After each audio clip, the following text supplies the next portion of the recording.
to invite John and Karen Evans up, and we will induct John into membership today.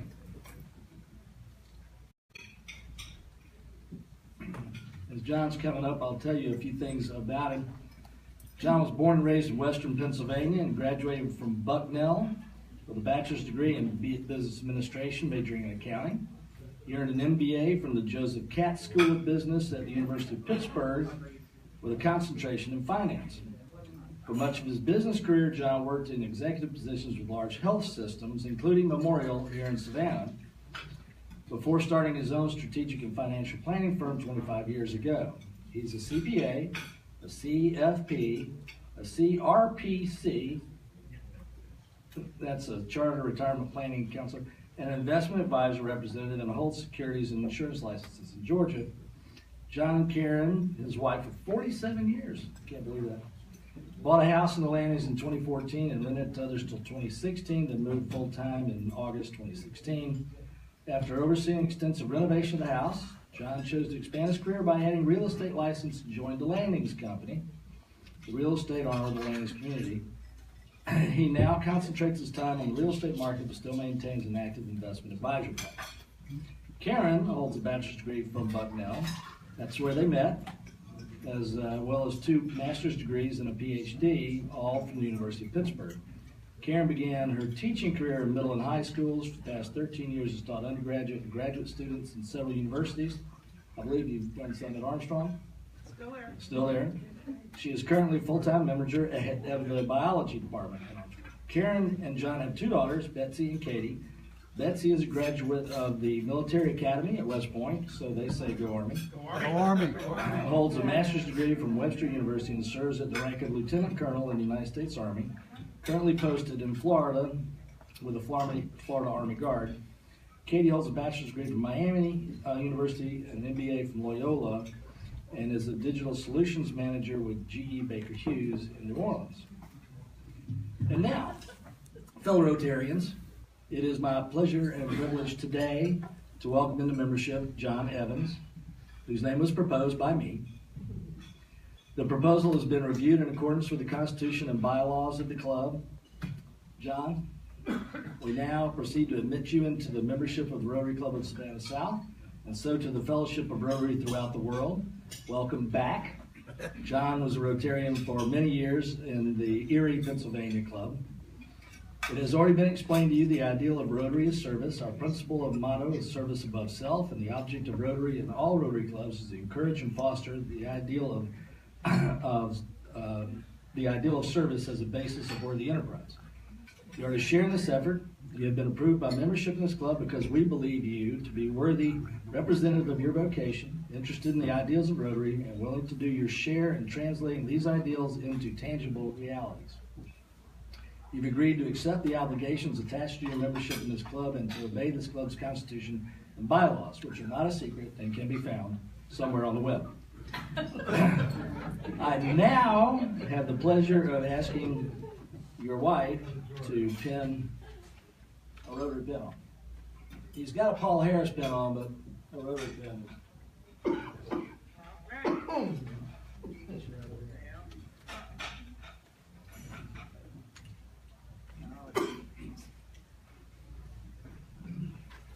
And I'm sure you will wear it daily with pride, so that people can ask you about what you've got on your shoulder, and you can tell them about Rotary.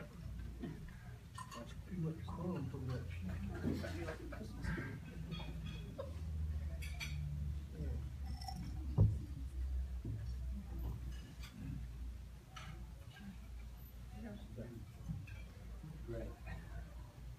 John, this is a welcome package including a certificate of membership. And here is your red badge, which I'll slip onto you. To be a blue badge soon, I'm sure. It's now my pleasure to welcome John in the Rotary Club of Savannah South. You are now the newest member of Rotary International in the world.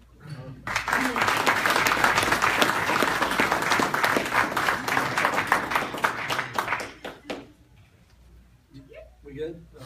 One more. I like to. Thank you. Thanks. Thank you. Oh, I can't see that. Thought I was done. And now, without further ado, Matt Turner will come forward and introduce our speaker for the day.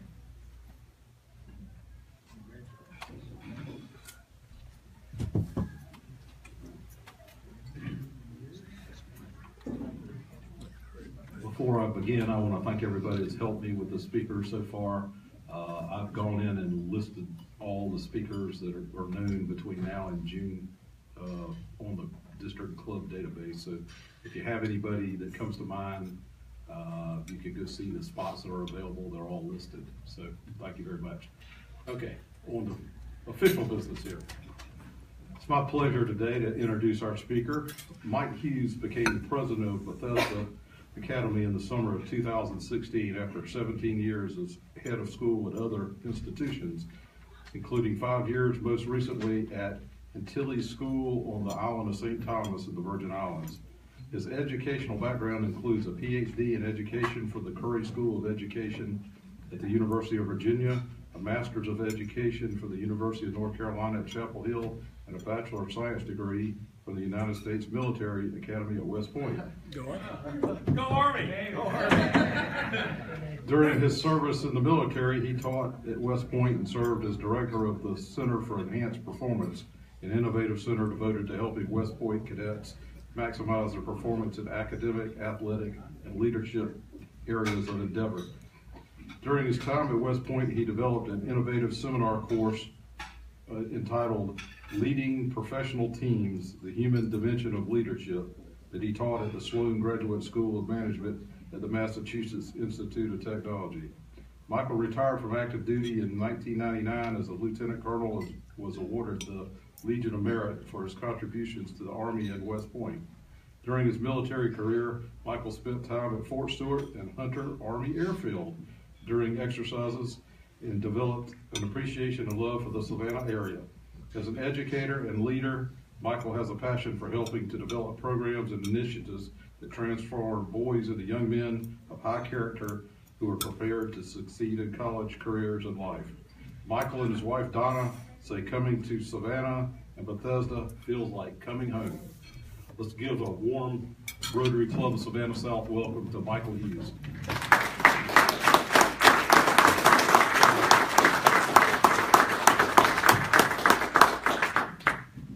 Born and raised in Alabama, I have to get the obligatory Roll Tide out there, and then the second, of course, the Go Army. Just like to share, how many of you watched the Army-Navy game Saturday? Okay, what was remarkable during that game for me as an educator and a leader, and someone who worked to teach young men and women mental and physical toughness to prepare them for combat, was what did not happen. And what did not happen was you didn't hear one comment from any of those athletes all day, or the coaches. Nobody complained about the snow. Nobody complained about it being hard or tough or rugged conditions. The announcers talked about that, but what did the athletes focus on? The job at hand. And as an Army grad, I got to say my hats off to Navy. Tough for that field goal kicker, but what a great display. Just going to briefly, I am a member of the Downtown Rotary Club and a former long-term Rotarian in Gainesville as well, in Gainesville, Georgia. And I know the deal about talking too long, so I'll try to be brief and open it up to some questions. But what I want to share with you today, I've been asked to share, was the notion of turning boys into men and how one builds leaders in the 21st century. And I want to talk a little bit about that and leave some time for some questions and discussion.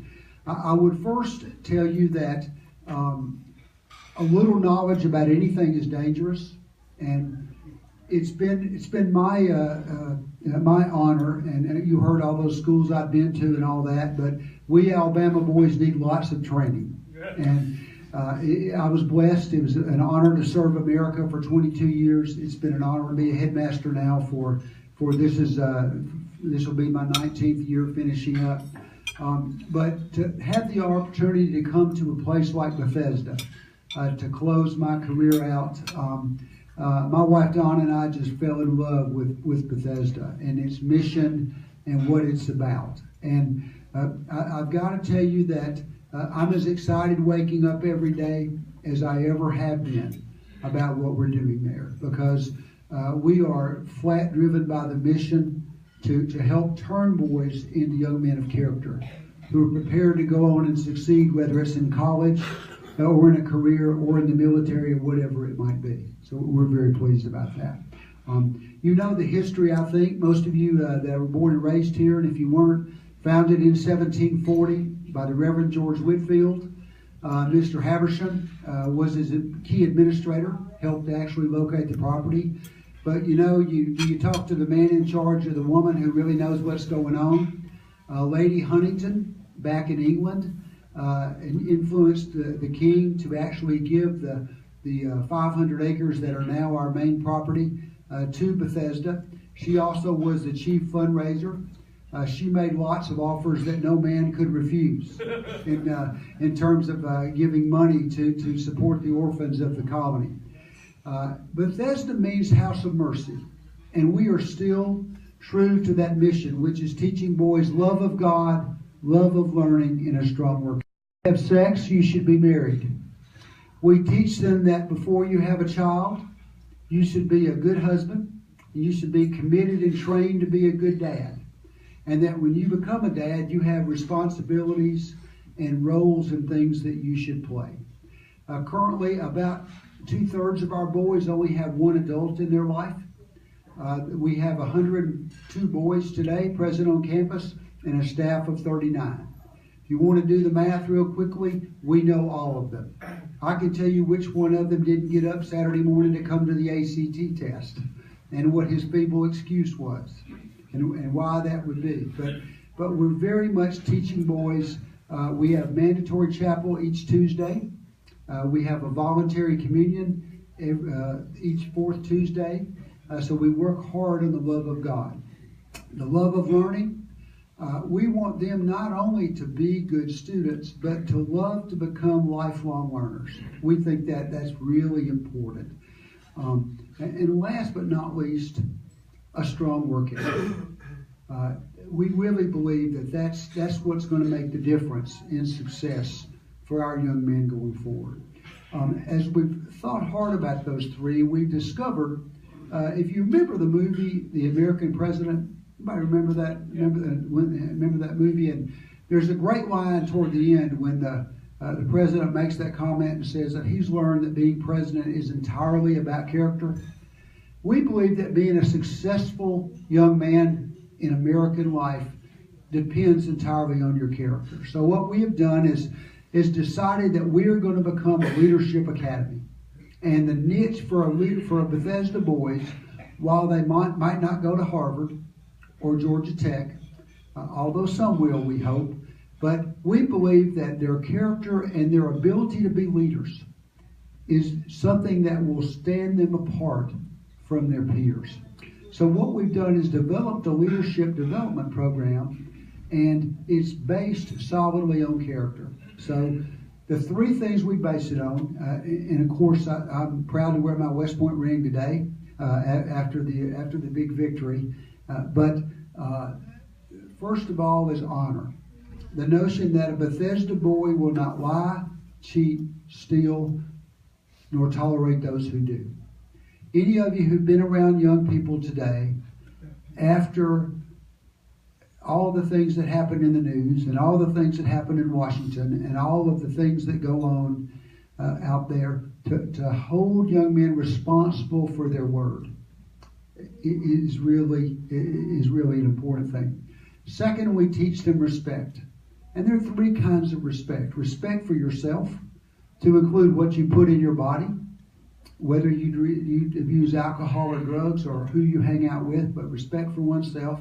Secondly, respect for others. And that one obviously goes without saying, very badly needed in our society today. And last but not least, respect for authority. It drives me nuts to turn on an NBA basketball game I can't hardly stand it, or an NFL game, and watch the disrespect with which the athletes treat one another, treat our flag, treat whatever it might be. So we're swimming against the tide of society, trying to teach boys high character. And we understand that, and it's an honor to have a chance to do that. So our leadership program, I just want to be really clear with you that we're not about teaching authoritarian, and in my case, you might think overly military leadership. On the contrary, we're talking about teaching servant leadership to boys, how to serve others, how to serve their school, how to serve their family, and how to serve their community. We began with a kickoff lecture, a joint one done by our chaplain, Coach Antoine Turner, and yours truly. And we did it talking about the Last Supper and Jesus' decision to wash the feet of the disciples. And that whole notion of serving one's fellow man, serving others, and that's there. Our boys, a number of them get an opportunity each semester to plan, design, buy the food for, cook, and serve a meal to a homeless family through the First Presbyterian Church. And they get a chance to go do that, and it gets their mind off themselves and on to helping others. I'm proud to tell you that after the hurricane hit Houston, our Bethesda Student Council boys organized a drive that produced 4 truckloads of materials to go to Texas for that relief, and a couple of them helped deliver it out there, and we were very, very proud of that and of them. So when you say, how do you do that? What is it that you do to teach boys leadership? Well, first, just want to share with you a couple of books that are interesting if you're into boys at all and kind of how boys are different. A classic was Kindlin and Thompson's work called Raising Cain, Protecting the Emotional Life of Boys. The feminist movement and the self-esteem movement kind of screwed up schools for boys over the years. This notion of that we want to tell you how special you are, and everybody gets a trophy, and everybody gets a ribbon, and whatever, achieve something. And this book is great, talking about how boys are unique in their approach toward the world. Bethesda is a true boys' school. We understand boys. When a boy doesn't understand something in Algebra 2 because he forgot what he should have learned last year in geometry, is any boy going to raise his hand and say, Ms. Smith, I forgot that from last year. Would you mind covering those principles real quickly for me? Boys don't do that, do they? What do? They mess with their buddy, right? They might pass gas so everybody will laugh. They might do something, but they're not going to admit their weakness or their shortcoming. We've created a school where they have an opportunity because every teacher stays for an hour after school every day. And they have a chance to go get tutorial. If they accept responsibility, they have an opportunity to go learn and to go get some assistance. Second book that's interesting is Thompson's classic work called Speaking of Boys.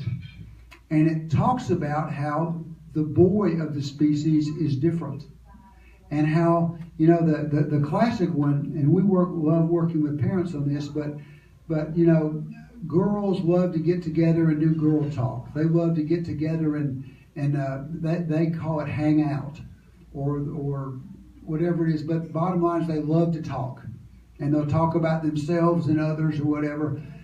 Try asking a teenage adolescent male, so how are you today? How's it going, Sam? Fine. You're going to get the answer fine, right? Okay? Boys and men do things together. They go fishing. They go hunting. They go lift weights. They go run. They go do something. Dads, granddads, you want to relate to your teenage or young man? Go do something with them. Doesn't matter what. Go do something. And last but not least, if you were to say, hey, what's the one thing you've read, Mike, in the last couple of years that's affected you? You've heard a lot about grit, most likely. Angela Duckworth's classic work on grit, which basically says it's not all about high intelligence and high achievement. It's about being a hard worker and about deliberate practice. One of the great quotes, and we use this in what we're about at Bethesda, our potential is one thing. What we do with it is quite another. And my favorite of all is from studying the culture of Finland, which Finland, by the way, has probably the best education system in the world. Fall 7, rise 8. Learn it, for Alabama, Nick Saban is teaching his guys right now. It's not about the fact that you lost to Auburn. That was yesterday. Let's see how you do against Clemson again. And finish strong. So let's talk about the leadership program briefly. What we've done is given boys a chance in the classroom to be assistants to the teacher. We've elected a student council and class officers for what folks believe is the first time in Bethesda history. Our boys, their parents all pay some tuition.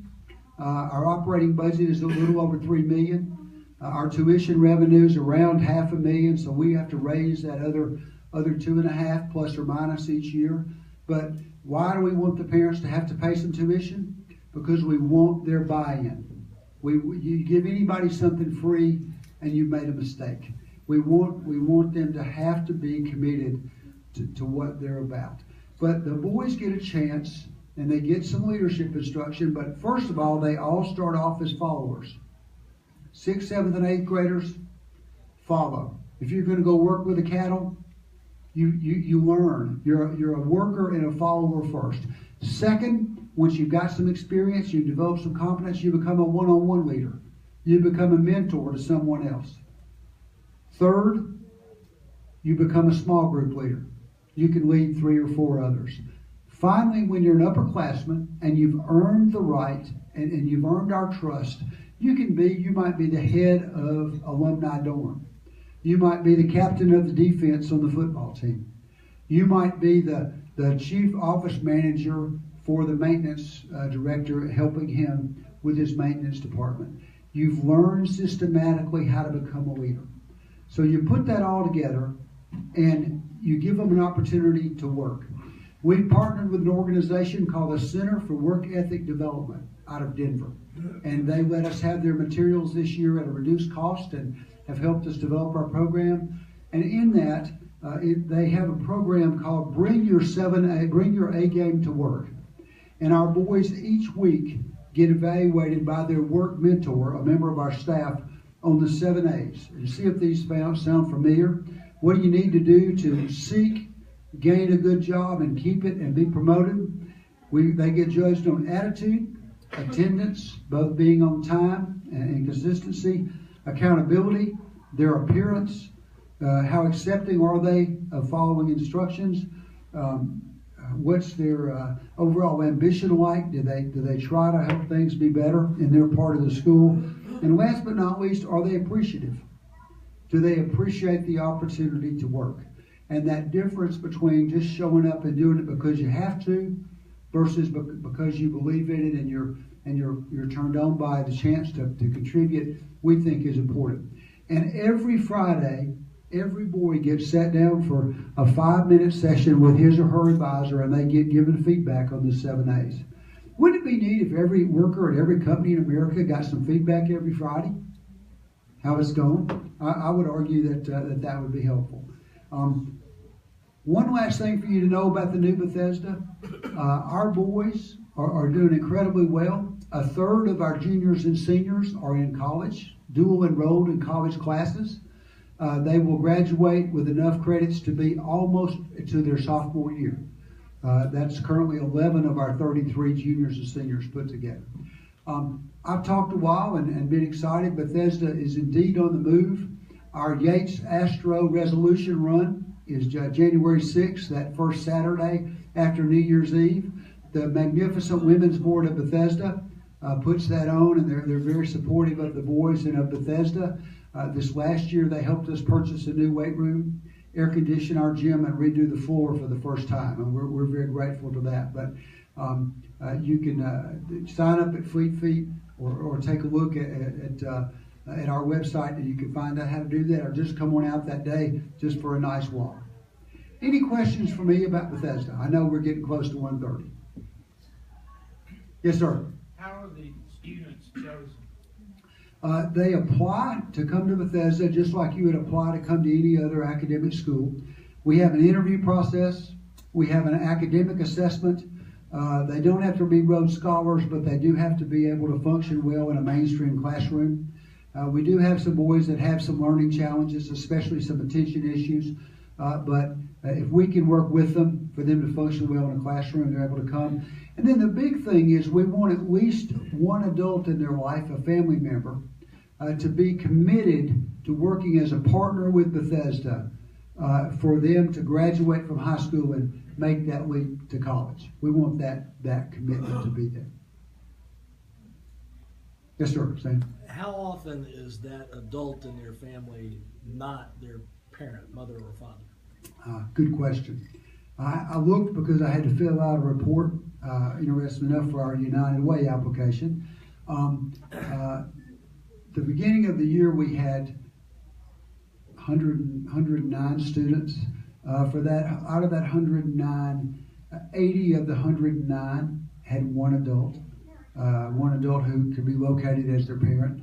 The other 29 did have two adults in their life. Most of the time, it wasn't a dad necessarily. It was the grandfather or a grandmother or an aunt or someone like that. But making sure they at least have somebody in their family that's committed, we've found is key. Yes, sir. Do you make any effort to track what happens to your graduates out in time? Yes, sir. I've met with Cheryl Dozier at Savannah State, Linda Blacken at Armstrong, Kathy Love at Savannah Tech, and tried to trace to the other schools where our boys go how they've done. I know over the last 10 years, and one of the reasons we're being careful with our current initiative, we do a great job of getting them in college. We graduated 20 last year, 19 started college, and 1 went to the Marine Corps. The year before it was 23 graduates, 22 went to college, 1 went to the Marine Corps.